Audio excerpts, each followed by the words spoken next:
こんにちは。アップサイクル栃木の、時間がやってまいりました。本日は日光市にありますザ・リッツ・カールトン日光に来ております。今回のテーマはインベストメント日光。インバウンドのみならずさまざまな注目が日本に集まる中、これからのインベストメントを考えていく、そんな一日にしたいと思っております。まず開催に先立ちまして、日光市長の粉川昭一様よりご挨拶をいただきたいと思います。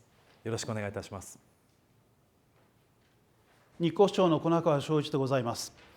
本日はインベストメント日光がこの日光市において開催されますことに心から感謝を申し上げますとともに、このようなグローバルな会議が開催されますことに本日ご参加される皆様、そして実行委員会の皆様方、またオンラインでご視聴いただいております皆様方に厚く御礼を申し上げます。さて、すでにご承知のとおり、2020年以降、新型コロナウイルス感染症の世界的な拡大によって国内外の観光需要は大幅に減少いたしました。その影響は都市においても大きく、昨年の市内観光客入れ込み数は800万人を下回り、市町村合併の2006年以降、最も少ない数となりました。そのような中、当市では新たなブランディング、ニューデイ・ニューライトを立ち上げ、新しい日光の一面を紹介するプロモーションに力を入れてまいりました。今年の10月からは、新型コロナウイルス水際対策の緩和および国の全国旅行支援事業が開始をされた影響もあり、秋の紅葉の時期には国内外から多くの方にお越しをいただきました。今後も増加することが予想される旅行需要に対し、当市といたしましても、受け入れ環境の整備や魅力的なコンテンツの造成に取り組んでいるところでございます。それではここで日光市の紹介を行いたいと思いますので、こちらをご覧ください。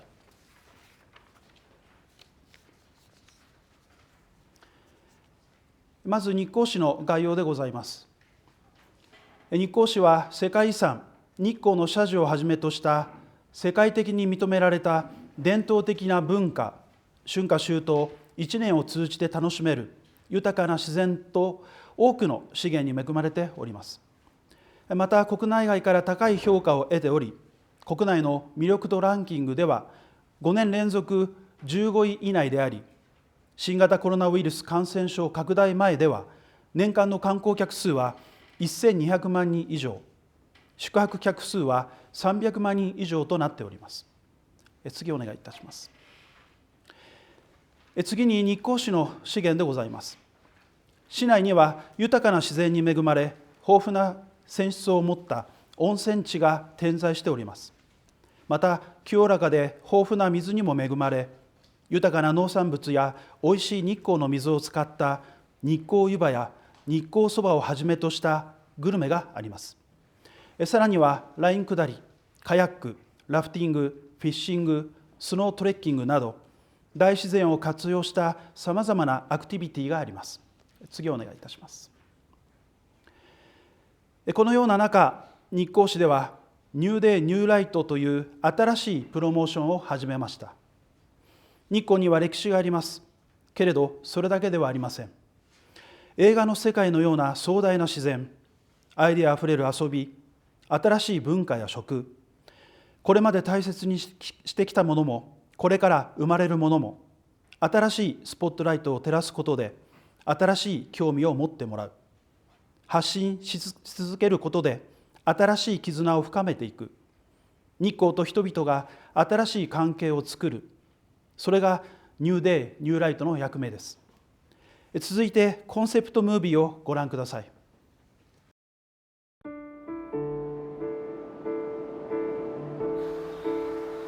新しい日常が始まって、新しい仕事場ができた。新しい仕事場ができると、新しい友達ができた。新しい友達ができると、新しい趣味ができた。新しい趣味が新しい休日になって、新しい休日は新しい居場所になった。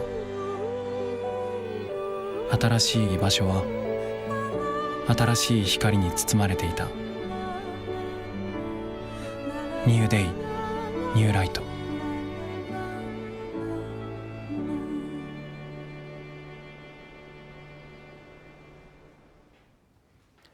次にニューデイ・ニューライトのコンセプトに基づく2つのプロジェクトの紹介です。1つ目がルート N です。これは日光市の魅力的な資源をストーリーやテーマごとに束ねて、今までにない視点で日光を楽しむ観光ルートを提案する企画です。とにかく絶景の中で朝食を食べたいなど、旅する人たちの心をくすぐるような魅力的なルートを提案していきます。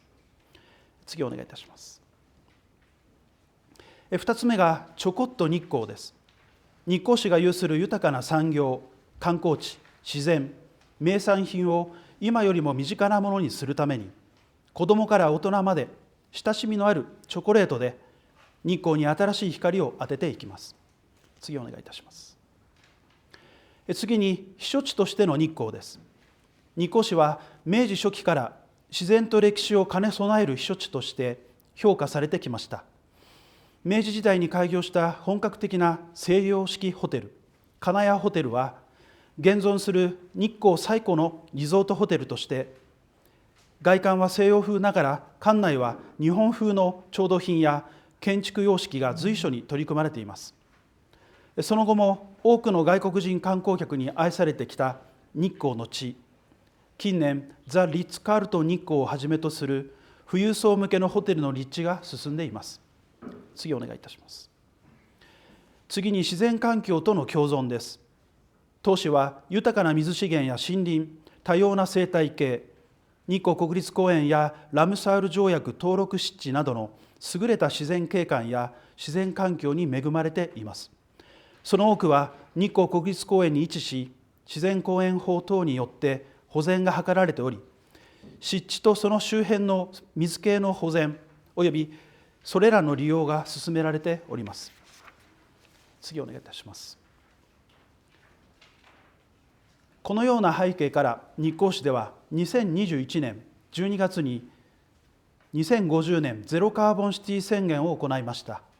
今後2050年までに温室効果ガスの実質排出量ゼロを目指し取り組みを進めてまいります。次お願いいたします。具体的には電力事業者との連携協定の締結や日光市ゼロカーボン推進協議会の設立、再生可能エネルギー導入目標の策定、再生可能エネルギーの効果的・効率的な導入に向け、日光市域の地域特性に応じた有効活用を図るためのゾーニングなどを進めていきます。次お願いいたします。また、日光市地球温暖化実行計画の改定やゼロカーボンパークへの登録、今後は脱炭素先行地域への申請を行ってまいります。次お願いいたします。そしてこれからの日光のために、日光市では市民や観光客をはじめ日光に関わるすべての方と連携しながら、共に新たな日光を作っていきたいと考えております。以上、日光市の説明も含めたご挨拶とさせていただきます。皆様方におかれましては、日光市に関する未来の可能性や忌憚のないご意見をいただければと思います。本日はどうぞよろしくお願い申し上げます。粉川市長、どうもありがとうございました。大変参考になりました。ではですね、早速パネルディスカッションに入る前にですね、こちらでキーノートスピーチ、どんな視点で今回議論していけばいいのか、そういったお時間を作らせていただければと思っております。で、今回のキーノートスピーチ、 UNWTO 駐日事務所代表でもあり、東武鉄道執行役員ですあります本保芳明様にお越しいただいております。では本保様、よろしくお願いいたします。ご紹介いただきました本保でございます。こういう大変貴重なフォーラムにお招きいただきまして、またスピーチの機会を与えていただきましてありがとうございます。このフォーラムを開催された渡辺さん、それから一緒にやられている、日本チャプターですよねの、山本さんに改めて、感謝申し上げたいと思います。私の方からは日光が今どういう立場にいてどのような可能性を持っているのかということについてお話をさせていただきたいと思います。1枚目のスライドをお願いします。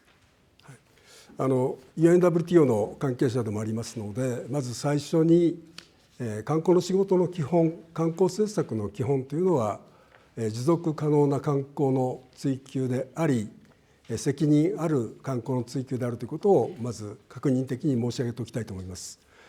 この言葉についてはもう最近広く知れ渡るようになっておりますが、何をもって持続可能性を追求していくのかということについては、このスライドの左下にご注目いただきたいのですけれども、A、B、C、D と4つの要素を書いておりますけれども、社会経済の要素、それから文化的要素、そして環境の要素、この3つのバランスが取れた観光への取り組みをしていくことによって持続可能な観光が実現されるという、こういう概念構成になっております。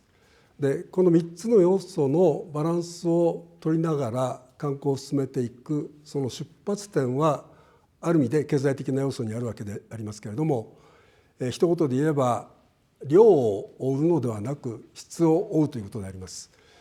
これまでの観光政策、しばしば例えば入り込み客数とか宿泊客数という数での議論をすることが多かったんですが、そうではなくて質である、別の言い方をすると観光経済消費をいかに上げていくかということに主眼を置かなきゃいけないという大事な出発点としてこのことを申し上げておきたいと思います。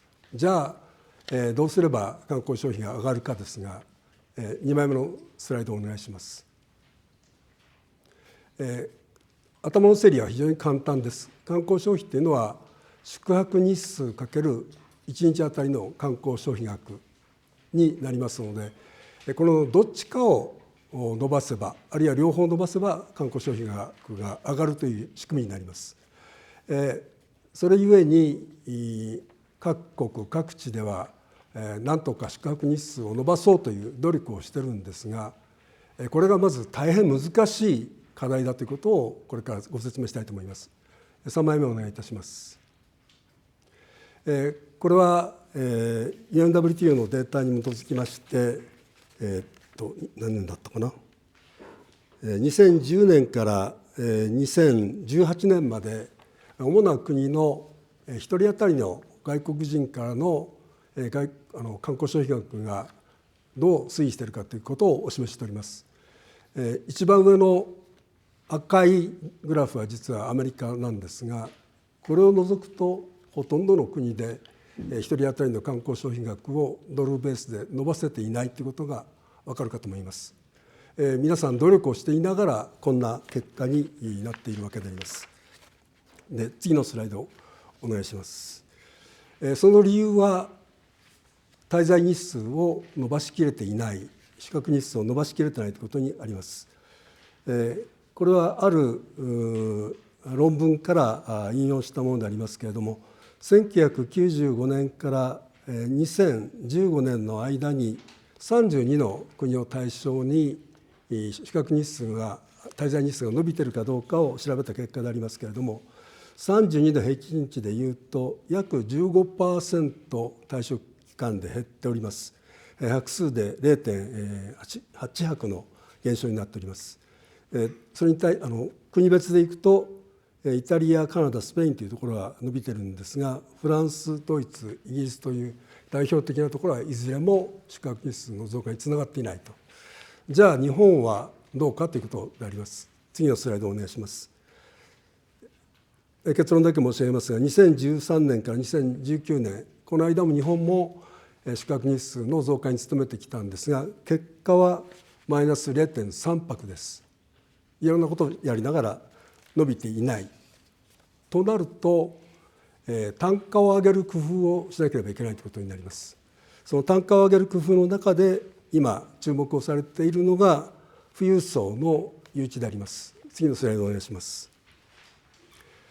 富裕層の誘致というと、1人当たり単価の高い人を呼べばいいという、こういう捉え方をされることがあるんですが、そうではなくて、富裕層を一種の消費の何て言うんでしょう、トップリーダーとして多くの消費者にこの富裕層の対する憧れを通じて来ていただくという、ここに大きな狙いを持っております。最近トリクルダウンということがありますが、富裕層の誘致を通じてトリクルダウンでその下の層の誘致を図っていくというアイデアであります。では日光がどういう状況になっているかということについて述べたいと思います。その次のスライドお願いします。左側のグラフが、日光と箱根を対比して、これまでの間宿泊者数がどう推移してきたかということを示しております。グラフの一番右側はコロナ禍に入ってからですから、そこをちょっと写生してご覧いただくと、箱根が日光を少し上回った状態で推移してきているということが分かろうかと思います。両者ともそんなに伸びていないと。でこの中でインバウンドを見てみたのが右のグラフであります。残念ながらこの対象になる期間で、箱根はどんどん伸びていくのに対して日光は大変伸び悩んでおります。現状でいうと宿泊ベースでは箱根の5分の1の数字に保っております。インバウンドの誘致に残念ながら成功していない。その理由の一つは、私は富裕層の誘致ができていなかったことにあると思っております。いろんなところで聞いてみますと、富裕層にとって日光は長い間滞在先として認知されていなかった。それが変化したのがこのリッツ・カールトンの誕生であったと思います。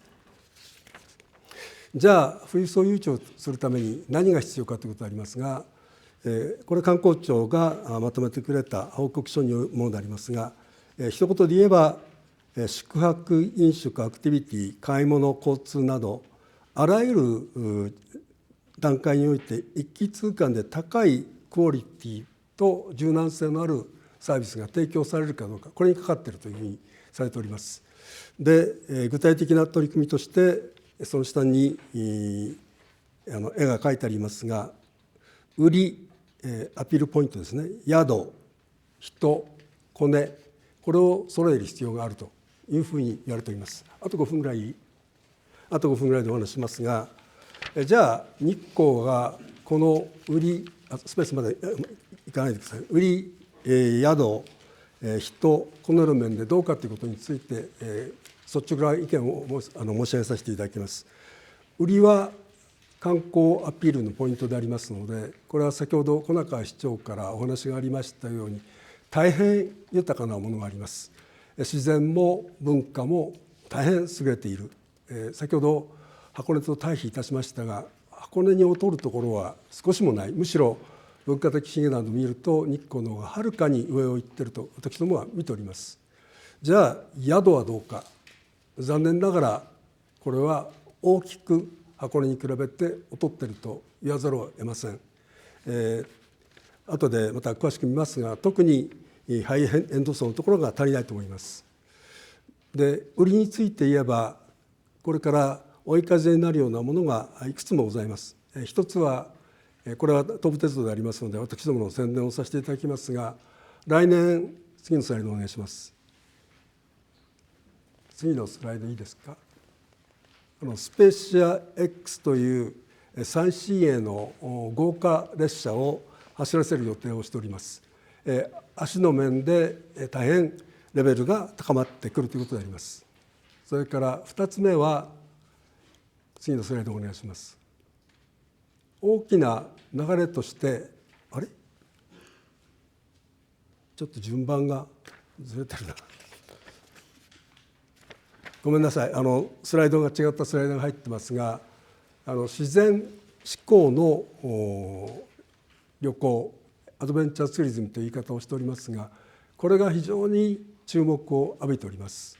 豊かな自然のある日光ならではの観光魅力の提供が可能であると同時に、これに対する関心が高まっていると言えます。次のスライドお願いします。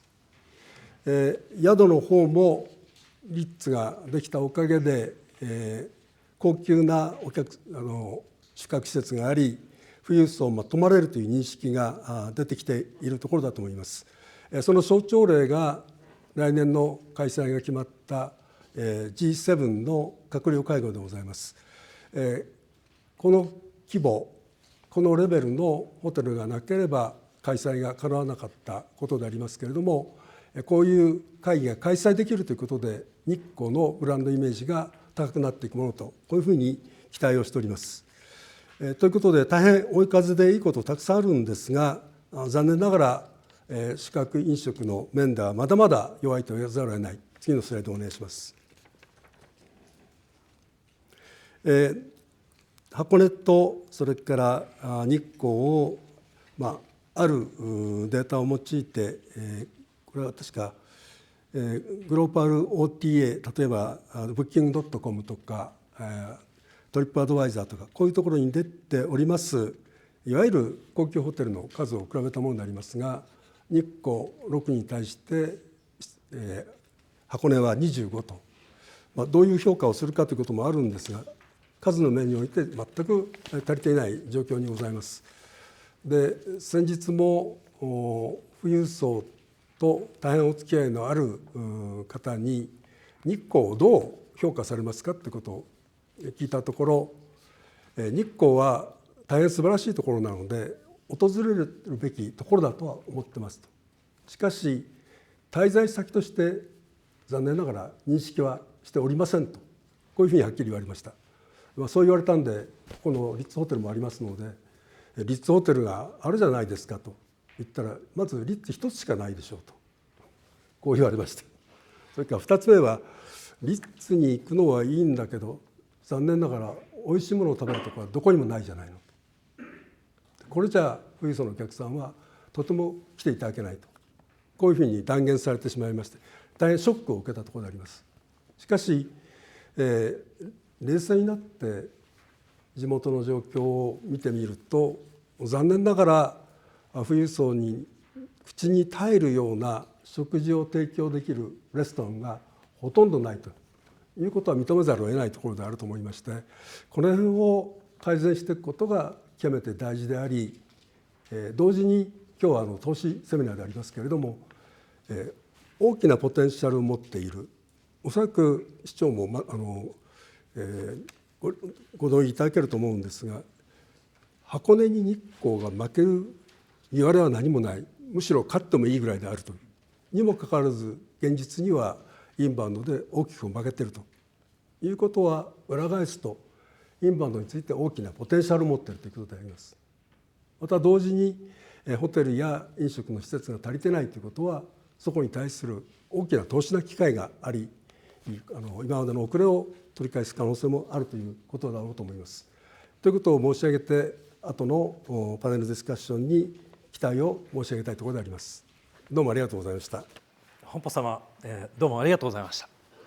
さあ、ここからですね、パネルディスカッションに入りたいと思っておりますが、今回のインベストメント日光、実は共催ということで、世界最大級のミーティングプランナーの団体でもあります MPI、 そちらのジャパンチャプターの方々と一緒に今回共催をしております。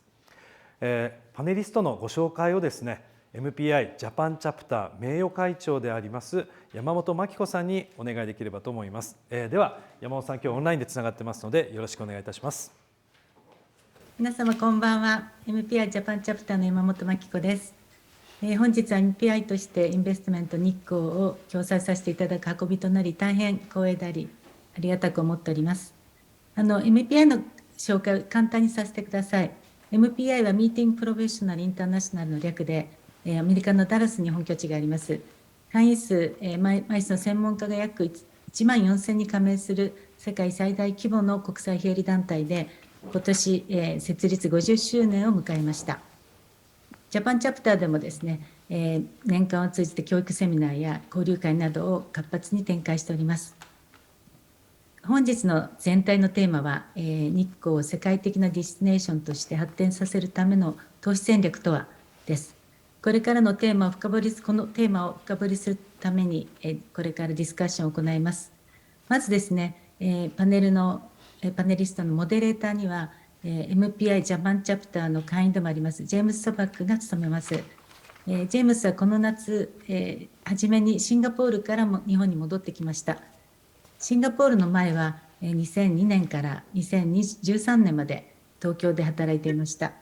私もその頃からよく存じていますけれども、日本のハイアットホテルに勤務後、ゴールドマン・サックスで通算15年勤務され、大活躍でした。そして今年、自身の会社、セブンティーライフワークスを設立し、マネージングディレクターに就任されました。それではジェームスさん、モデレーターどうぞよろしくお願いいたします。山本さん、渡辺さん、この機会いただき、誠にありがとうございます。粉川市長様、この度素晴らしいお言葉をいただき、誠にありがとうございます。東武と UNWTO の本部様、同じく私たちの未来に向けて、素晴らしいお言葉、誠にいただきありがとうございます。私にとって、この計画は個人的に深く心に思いを入れた計画になっていました。初めて私が栃木に来たのは1998年の秋でした。その時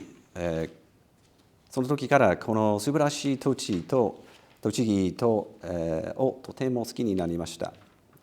それから栃木に何度も訪れるようになり、この土地をもっと良くしていくために、自分が少しでも力になれればという思いで、この計画を助けることを始めました。私にとってこの言葉こそが私の心を伝えていると思います。それは日光を水して結構という中で、これから英語で話をさせていただきます。と思います。Thank you very much, everyone here today. Thank you very much to the Ritz-Carlton for hosting this session. It is on behalf of the panel, it is our pleasure to be here today to support the App Cycle TOCHIGI Invest Nikko program. For today's panel, our focus is on the longer-term travel industry and the government's target to reach 60 million inbound travelers by 2030. We will dive into the regional development strategy by the Ministry of Land, Infrastructure, Transport and Tourism, which Honpo-sama covered, as well as specific opportunities and challenges related to Nikko and Tochigi.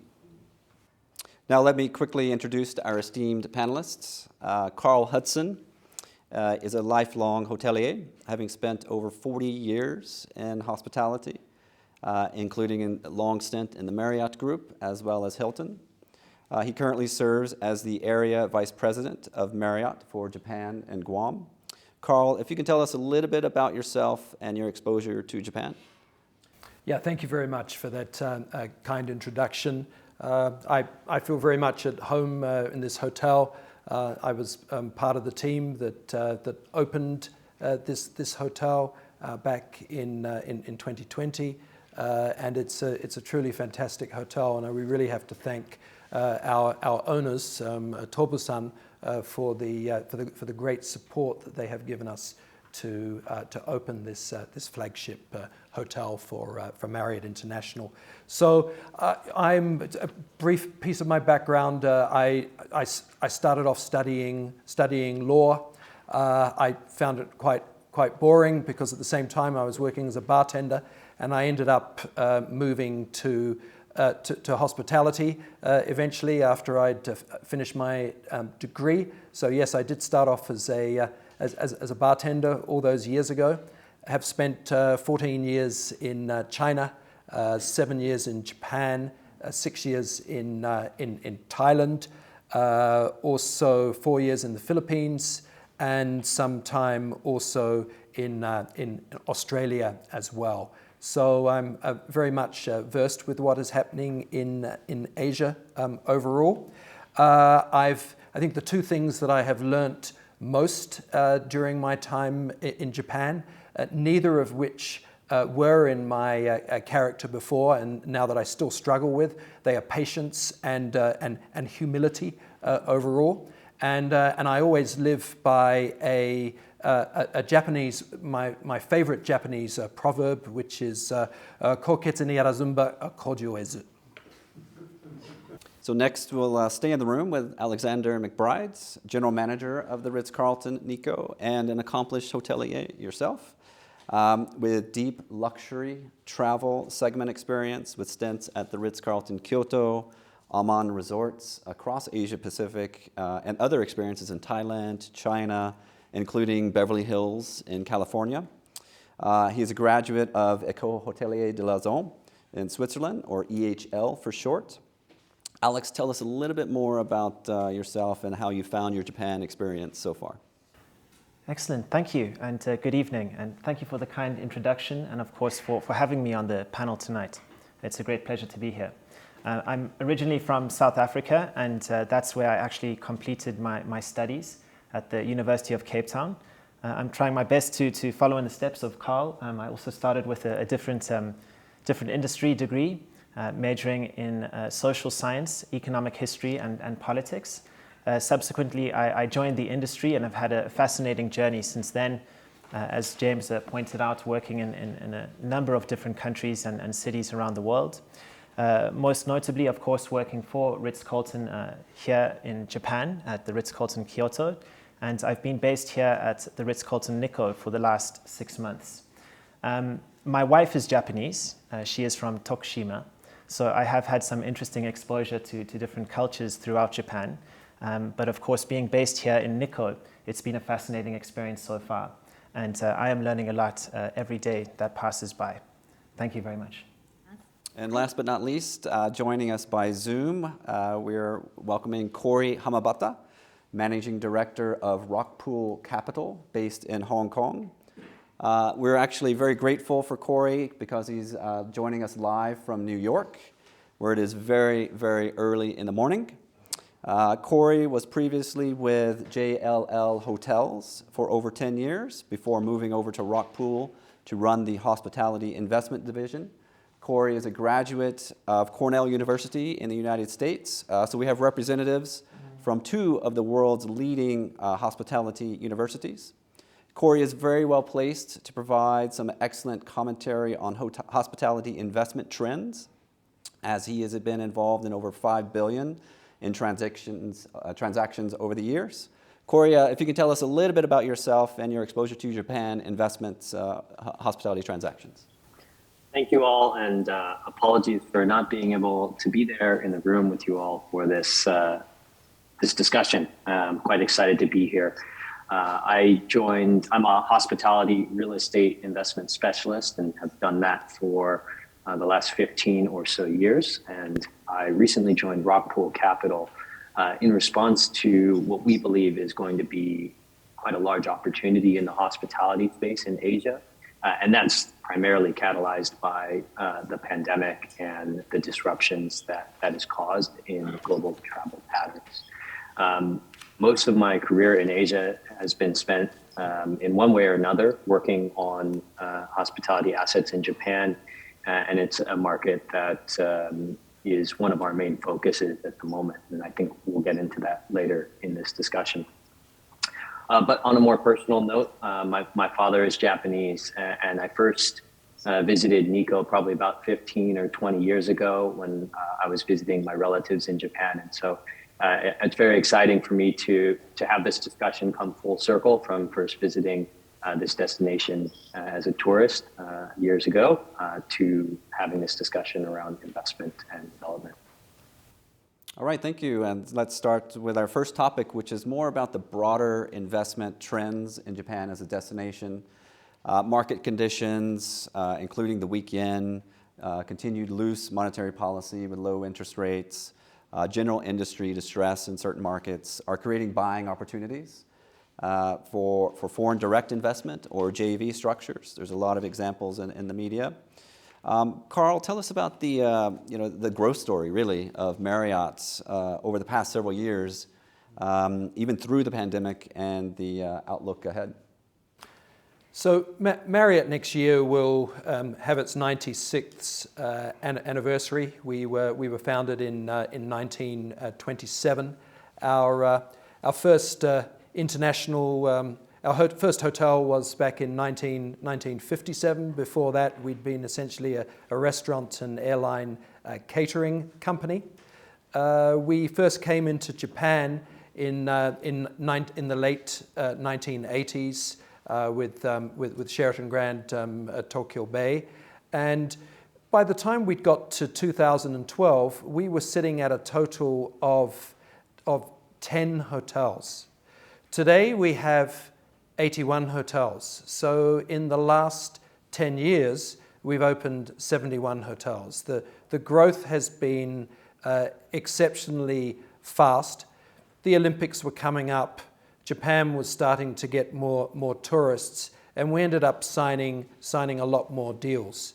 So when we started at the beginning of the pandemic, back at the beginning of 2020, we were sitting at 45 hotels, and we've opened 36 hotels, one a month since the coronavirus hit overall. So it's been rapid growth, and we see even further rapid growth in the future. Where has that growth come from? That growth has come largely from luxury hotels as well as select service hotels. So we see that Japan is significantly underrepresented with luxury hotels compared to other markets that we look at. Whether we look down in Australia, whether we look in China, definitely compared to Europe and to the US, Japan has a lot more scope, in our opinion, for luxury hotels. And a lot of the inquiries from developers who want to use our brands is based around the luxury hotels. And currently we have a total of 8 luxury brands. We have the Ritz-Carlton, we have Ritz-Carlton Reserve, we have St. Regis, we have Luxury Collection, we have W, we have Edition, and we have Bulgari as well. And we will be opening the first Bulgari coming up in April next year. So we now will have all of our 8 luxury brands as of next year represented in Japan. And that comes after China doing that, and there's no other country in Asia that does it. That shows our commitment to luxury. Next year we will open up the Ritz-Carlton Fukuoka as well as the Bulgari, and we continue to sign luxury deals. We also see a lot of scope for select service hotels at the moment, and we have heavily moved into that with our Fairfield by Michinoeki hotels. To date, we have launched 22 hotels next to established Michinoeki throughout the country. So Japan is an exceptionally important market for Marriott for outbound, as well these days as inbound, especially since the government has opened up to more tourism, especially in the last 10 years or so. And we find that with the owners that we basically have come from the railway companies, from the real estate investment companies, and from the banks as well. And we see that because of, and why are they signing with us, and why is our growth so fast? It's coming because of our distribution system and also our Marriott Bonvoy membership, where we have 173 million members worldwide and also several million in Japan. Thank you, Carl. I'm one of your members, and it's a very good product. Turning to Corey. So from an investor standpoint, talk about the external view of Japan from an investment perspective. As well, can you tell us a little bit more about some of your specific areas of focus, be it around APAC or more specifically in Japan? Sure, thank you. Yeah, you're precisely right. I think Japan, for the reasons you mentioned and many others, is almost always the most active hotel real estate investment market in Asia. And that is because it's a very large hotel market. It's a well-developed hotel market, has a large domestic tourism population and a growing international tourism destination. And so we really like the story around Japanese hotels, and other investors do too, which continues to drive investment in that segment.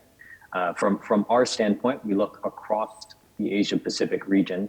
I mentioned Japan is a key focus for us because of the size of the market and because of the liquidity in the market, the number of investors and such.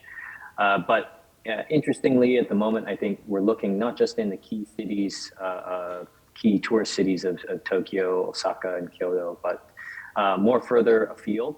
We believe that the tourism story in Japan will continue to evolve and was on a very, very good trend line prior to the pandemic. And so new destinations are going to continue to be exposed to international tourists. And we expect that there'll be an opportunity for continued growth in those markets. The last thing I'll mention is that Japan, because it has been developed such a while ago, one of the key focuses for us is to acquire and reposition existing properties that maybe that require some renovation or aren't in their best state. We believe that that's the quickest and most efficient way to generate returns at the moment in this market. And Corey, just a quick follow-up, a little bit different than what we had written before, but if you look at financing opportunities in Japan versus other markets that you may be reviewing, can you just give us a little bit of color on where Japan is at the financing for you at the moment? Sure. I think Japan is unique amongst the Asian economies in that their monetary policy runs somewhat independent of that of the US dollar. And the big trend in US dollar interest rates, which affect financing rates, obviously has been the big increase. And so Japan is one of the few markets where financing is still available at reasonably low interest rates. And in terms of the availability of financing early on in the pandemic, it was quite scarce to come by. But recently, especially as Japan has signaled a reopening, we've definitely had much more receptive conversations with lenders on the acquisition side. On the development side, it's always difficult. But we have an active project in Niseko, a development there in the luxury space, and we've started to see even on that, the conversations with lenders beginning to open up. So Alex, if you don't mind, I'll turn to you. So since the borders have opened, so what are you seeing from the foreign market so far in a place like Nikko, right? Because we know it's a regional market. And then how does that then sort of fit into the overall performance of the hotel so far? Excellent, yes. Since the hotel opened in July 2020, the business performance has actually been quite exceptional for this property. And we have been very happy with the occupancy and interest in the property itself. And that's entirely been driven by the domestic market up until mid-October. But we haven't seen in this year any significant increase in reservations at our property for 2022. However, looking forward into 2023, of course, there's quite a big uptake of reservations from the international market, sort of starting more around spring, Q2 and Q3. And as the rest of the world starts to open up, especially China, which is one of our biggest markets, we will gradually see even more bookings coming through and bringing us back to a good balance of international and domestic visitors. Anything to add to that? Yes, just in terms of the domestic market, of course, that will remain a very important piece of business for us here in Nikko and will mostly be our predominant market for the next couple of years. So we will also look to strengthen experiences for the local markets to attract them to visit us, whether that be through collaborations in food and beverage with celebrity chefs, or whether that be through wellness retreats or family activities. We will continue to to target the domestic market because it is extremely popular at the moment and will continue to be in the future. Now let's turn to actually the main topic today, which is really about the future of inbound tourism at the luxury markets. So earlier in May, the Japan Tourism Agency, or JTA, which is part of the MLIT, introduced the action plan for creating inbound tourism destinations by high value-added products in rural areas. The goal is to attract high-value tourists, essentially those that spend over 1 million yen per person per trip. But that spend was only those travelers represented only 1% of inbound travelers to Japan. However, they accounted for over 11% of the overall spend. So those travelers were, however, mainly to urban areas like Tokyo and Osaka. So there are 3 goals of the JTA reports. One is to increase overall total of the high-value travelers. The second is actually to increase the spend per person from 1 million yen to ideally 3 million yen per person, per trip. And then obviously increase travel to regional destinations. So the belief is that with with travelers coming to rural areas, there will be a big economic ripple effect. And so with the benefit of tourism coming into an area like Tochigi and Nikko, that the overall economies of these areas will improve. So we're going to move to a question on the panel first, but maybe Nagashima-san, if you want to catch us up. So Carl, we're going to start with you on this one. This is not a new formula globally, but can you describe anywhere where you've seen it be successful? 15 years ago, I worked in Hainan Island off the coast of China in Sanya, and I was the chairman of the Hotels Association there and worked very closely with the government on growing the tourism in that area. The key to that massive growth was really boiled down to a number of things. It boiled down to capital, how much money was put into the infrastructure, and it was also awareness was a big piece as well, just through the money that the government of Sanya, backed by the Tourism Association there, just put in for advertising overall. But also the fact that they started off slowly with a Sheraton and a Marriott, but Sheraton and Marriott had enormous exposure through their websites, etc. So the international hotels were able to put Sanya actually on the map.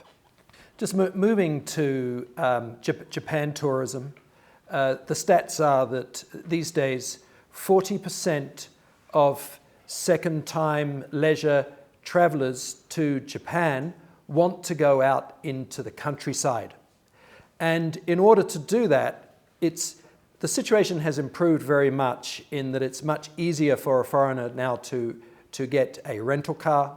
You have the Navi, which is in English as well. Also, the signage has much improved as well.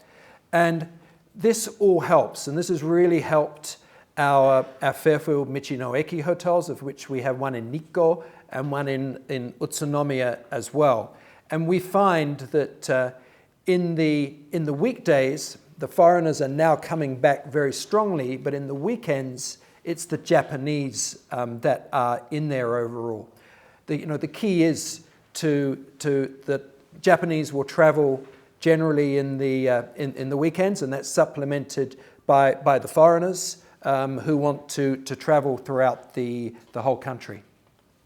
Just one point. Importantly, when we look at Sanya, when we look at another place, Phuc Quoc in Vietnam as well, and the fast growth they've had, the key is though that the people in those communities must at all times be kept fully informed and must move at the same pace, because if the people do not move at the same pace and they don't feel that the situation has been leave only footprints, take only photos, then they feel ostracized. So it's really important to bring the local community at the same pace. So let's stay in the room. Alex, you've been fortunate to work in some of the best luxury brands around the region and around the world. What benefits to the local communities have you seen from luxury travel? Well, excellent question. In the properties I've worked in, they've mostly been in developing nations. And so, of course, when it comes to things like developing the infrastructure and providing facilities like healthcare, power, sanitation, clean water, those are some of the huge positive impacts that happen for the local community. But if you look towards developed nations like Japan, I think the key factor is actually employment. In the rural areas, of course, a lot of the youth look for jobs in the larger cities and they actually leave the local area, which then is a drain on the resources of the local area. So subsequently, by having more employment in the area and keeping those families and candidates within the region, it then has a further knock-on effect on the economy of the area. Corey, turning to you, very simple. As an investor, where does the local community come into your investment analysis? It's always a difficult one to quantify in an investment analysis, but I think that Carl hit the nail on the head in that you don't, as an investor, you don't want to be fighting against or going up against the local community. It's always difficult to run a business where you're working against yourself. I think that from an investment standpoint, having the community alongside with you or having the right support from the local government or community is enhancing to the returns, whether it's monetarily or qualitatively. Thank you, Corey. All right, let's take a look at some of the challenges. So there are 4 pillars, if we can pull up the slide, Watanabe-san. So there are 4 pillars to the plan to boost regional luxury travel. The one-pager cites a few challenges. So URI, as Honpo-san said, the concern is a lack of coordination inside regional markets to really focus on unique selling points to attract high-value travelers. The next is Yado, which is really about the lack of appealing, this hotel is not included at the Ritz-Carlton, but the lack of appealing accommodation in regional markets that really draw these luxury travelers. The third is Hito. A beautiful hotel is great, but if you don't have the qualified staff or transportation staff to get the luxury travelers here, there will be a lack of travelers to these markets. And the last is, and perhaps maybe the most important because it involves reaching out across borders, is Konne. So the connection to coordinate and connect amongst destinations and more importantly to really reach out into these foreign travel markets to attract and penetrate the demand. All right, let's start with Yado first and then we'll come back to Uri. So Corey, to you, we saw from Honpo-san's slides, thank you, that Hakone has 25 4- or 5-star hotels compared to Nikko with 6. Corey, can you talk a little bit though about when does a hotel market become saturated? Sure. From an investment standpoint, a market becomes saturated when we can no longer earn sufficient returns on investing in that market. And that could be because the land prices have shot up so much that it's no longer feasible to do development in the space, or because there's so much competition in the space where prices can't move up to a level where we can earn our target returns. And the way that we look at that is by looking at other hotels in the market, analyzing how they are doing. But oftentimes, especially as we're talking about in the luxury and lifestyle and upscale spaces, there aren't perfect examples to look at. And in those instances, we have to look at other comparable markets. And oftentimes, we're looking for niches or underserved guests in those markets, people that may want to be coming to Nikko, let's say, but there isn't a hotel that necessarily meets their expectations. Thank you very much, Corey. All right, we're going to do a few more questions, and we're going to actually offer Konokama Shicho-sama and Honpo-sama opportunity to ask us questions. So the question is actually for Alex. Specifically, Nikko's strategy is on adventure experience. And so there's beautiful scenery, world-class heritage sites, so many outdoor opportunities. But those have been here for a while, and they already attract millions of visitors. So what upgrades do you think are necessary around the area to actually attract more foreigners to the market?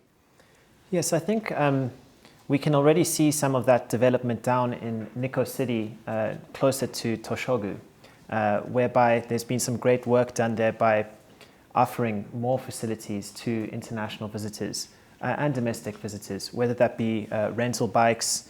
Of course, there's a number of options in terms of restaurants and retail. Carl highlighted signage and infrastructure. It's very well developed in those areas. Around the hotel here, I think we need to see a little bit more of that. And the main question comes into play is accessibility. If you don't have a car, or if you are relying on public transport, the frequency of public transport is maybe not as often as much. So you could be sort of lacking the time to go and visit all the beautiful attractions in the area. Okay, Alex, one more question for you, and then we're going to ask Carl a question about Hito, people. Given the proximity of Nikko and Chuzenjiko to Utsunomiya, how important do you think what is the opportunity that MICE, or meetings and incentives and exhibitions, could bring to Nikko, using, for example, the new convention center in Utsunomiya? Yes, MICE is something that will benefit the area hugely. In terms of the demand for MICE here at our property, there has been a lot of demand for it. So we've had a lot of companies reaching out, checking to see if we have the facilities available to host groups or incentive groups. And of course, within the area, there is a very limited amount of options when it comes to hosting those groups. But if we had the options, it would be very popular. So Carl, the last question then is in regards to people. So the latest Teikoku Data Bank report, I think released earlier this week actually, shows 65% of Japan's hotels, over 50% of the ryokans are experiencing shortage of labor. Can you talk about sort of the medium-term impacts to Marriott, but also then what you're doing to try to address that? I think it is common knowledge that there is a shortage of hospitality personnel in the hotels in Japan at the moment. A lot of foreign workers went back to their own countries and didn't come back. And then there are a lot of people who left the hospitality industry during the pandemic and found other roles. So we believe that the solution is that number one, hotels have to really seriously review their salary structures for positions that are very hard to fill. Hotels need to be more aggressive in bringing in employees from overseas, and as the aged population increases and the population of Japan decreases, foreign workers are going to become more necessary in the future. If we only concentrate on the hospitality schools for bringing workers over, this is not the solution, because it's far easier to teach the hospitality skills than it is the Japanese language. So, we are advising people at the moment to go to the Japanese language schools that are overseas and bring in those students because they will fit in far faster than those ones who just have the hospitality skills. Actually, that's a very good point, Carl. I mean, even though I lived here 10 years away to Singapore, I've restarted studying Japanese. So, Honpo-sama, Konokawa Shicho-sama, any questions that you would like to ask the panel before we close up? じゃあ一ついいですか。極めて率直な質問をいたします。日本あるいは日光で、ホテルとか飲食の投資をしようとした場合に、障害として感じるものがあるか、逆に、どういう面でサポートをしてほしいと思われるかと、これをお聞きしたいと思います。Okay, I just have a simple question. When you think about making investment in Japan or Nikko or hotels and F&B facilities in Japan, in this area, what kind of challenges do you see? What kind of support do you expect from us? So actually, let's go to Carl and then Corey on that. So Carl, specifically, what do you recommend for this area? Well, I think first of all, we need to look at infrastructure.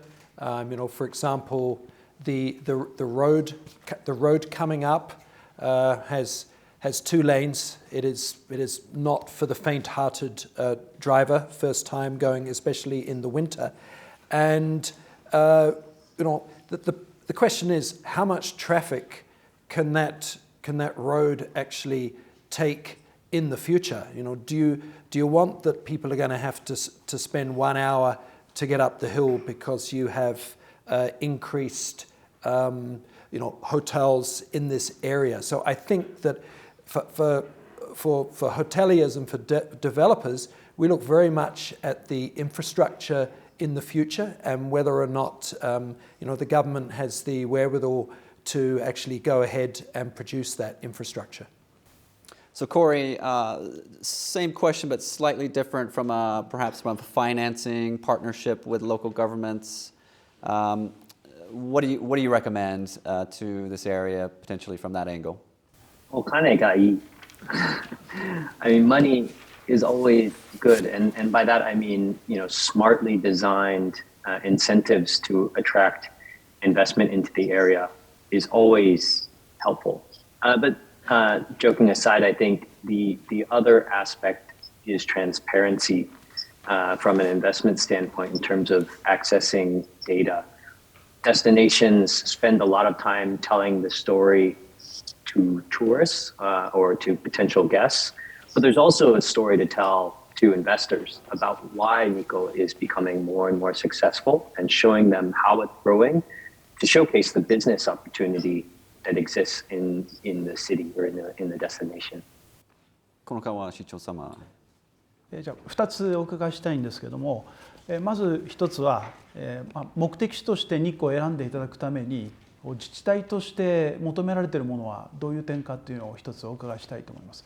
それからもう1つは先ほどマイスのお話が出たと思うんですけれども、マイスとなるとその設備投資が必要になってきますので、まず最初に考えられるのは行政自治体としてマイスとして使用できる設備を作る必要があると思うんですが、ただ今日光市も公共施設の統廃合とかあとは建て替えとかのそういう時期に来ておりまして、そういう場合そういう施設が必要であれば検討する余地も持たなければいけないと思うんですけれども、ただどこまでのそのマイスに対するニーズがあるのか、またマイスの設備、建物を作ることによってこの日光市の宿泊施設をはじめ観光業に対してどれだけプラスになるかっていうものが少しよくわからないところがあるんで、その点についてお伺いしたいと思います。I have 2 questions. First is we as a local government, what do we have to do to make sure that the people come Nikko as a destination for travel? That's the question number 1. What do we have to do to attract those people? And the second question is regarding MICE. You mentioned about MICE. I think in order to attract MICE business, we have to make an investment. As a local government, we have to develop new facilities or we have to construct new buildings. However, Nikko City is trying to streamline or sometimes dismantle the old facilities. And if MICE is coming, we have to make sure that we develop a new buildings facility to make sure we accommodate the needs of the MICE business. But the question is, how much needs, how much demand do we see for the Nikko, for the MICE business? We don't know how much additional benefit we can enjoy as a result of building some facilities. So because we don't know, so I want to know if you have some insight or some advice about this. All right, so we'll take the second question first, just briefly. Perhaps Carl, just from your days, let's take the Sanya example. What did the MICE business do for Sanya? If you can provide any quick anecdotes. Number one, Sanyo is a huge market with big hotels of 450, 500 rooms plus. This is not Nikko. I feel that in Nikko, for future hotels that were being built, it would help to have some small MICE facilities because when we're talking MICE, we are not talking about hundreds of people coming in. MICE also can mean having in small meetings of 10 to 20 people, which would very much help your weekday business. So I don't think we're talking about massive infrastructure, perhaps from the government. It's probably more from the local hotel owners to consider putting it in their own grounds. And actually, I would like to answer that question because I've spent 25 years in the MICE business. Think board meetings. If you look at Tochigi companies, like you have big automobile like Nissan, you have big factories in Tochigi. How can you bring the boards of those companies to Nikko? Because you will definitely hit 3 million yen per person. And then the next would be incentives for luxury brands.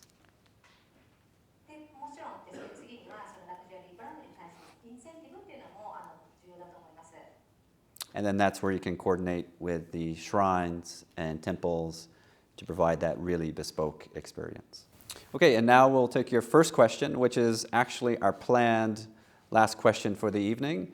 What should Nikko do to attract foreign travel? So we're going to start with Alex, not to put you on the spot, having 6 months only experience here. And then we're going to go to Corey, and then we'll finish with Carl. So. Of course, with my experience, I've worked in some areas that are even far more remote and rural than Nikko. But they, of course, attract hundreds and thousands of visitors. I believe that Nikko has the attractions, the natural beauty, the history to attract any travelers from around the world. That already exists. And I think the marketing side of having these undiscovered areas be exposed to different international markets is something where more investment can maybe be placed because there isn't any much more that Nikko needs to do in terms of what they have existing to bring people across to the area. Good point. If I can just add one tiny point, for example, the New Day, New Light campaign. I really like this campaign. I think it's fantastically put together, and it's just a matter of how do we get that content into other markets. It's really your social media strategy, I would think, has to be perhaps reviewed. Sure. I completely agree with Alex, but I guess maybe to add to that, for better or for worse, Japan has so many places with beautiful scenery and frankly, places that are relatively convenient to access. So that's why marketing is extremely important. The one thing that I'll add to that is I really like this idea of adventure tourism. I think that showcasing the destination through a signature event, whether it be some sort of running race or bike race or car race or something that brings the world into Nikko, I think could be really impactful. Carl, lastly? Sure. Nikko should not change. Nikko should be enhanced, and the whole concept of Nikko made a lot tighter. You know, I think it's important in the future to have a brand Nikko, so to speak. Nikko is not the place for wild nightclubs and wild bars. It is, those tourists, there are plenty of other places for them to go to, and they are not needed in Nikko. This is a place of spiritual beauty. We would not put our W brand in Nikko because it wouldn't work. So I think we need to focus everything around what is so good about Nikko and really enhance it so that everyone is really clear as to what brand Nikko is. Actually, Carl, sorry, I would disagree on one point. I think Tochigi has some amazing bartenders. There should be a cocktail competition using Nikko water or something along that lines, or even a beer festival. High end. Yes, exactly. Yeah. Alex has one more very important point. Yes, Alex, please, since you're the newest person to Tochigi, please give us some final thoughts. Well, just to add to your final comments about exceptional bartenders, just this last week, the Ritz-Carlton Nikko assistant manager, Kadka-san, he won the Marriott cocktail competition within Japan, where all hotels within the Marriott portfolio entered the competition. And he based it off the inspiration of Nikko and also made use of the natural ice, tennengori, within the cocktail. So it was a great success, which we are very proud of. There's so much more we can talk about, but we'll save that for another time. So thank you very much to our panelists. Watanabe-san, any final words to close up the evening? Yeah, thank you very much for everything about today. So I really appreciate it. Yeah. どうもありがとうございました。もう本当に素晴らしいディスカッションになったと思います。ただですね、忘れてはいけないのは今日がまさに初日だということです。で、今日議論をしていただいたものをどうやって現実的にしていくか、これがインベストメント日光、そしてアップサイクル栃木の大きな目標だと思っています。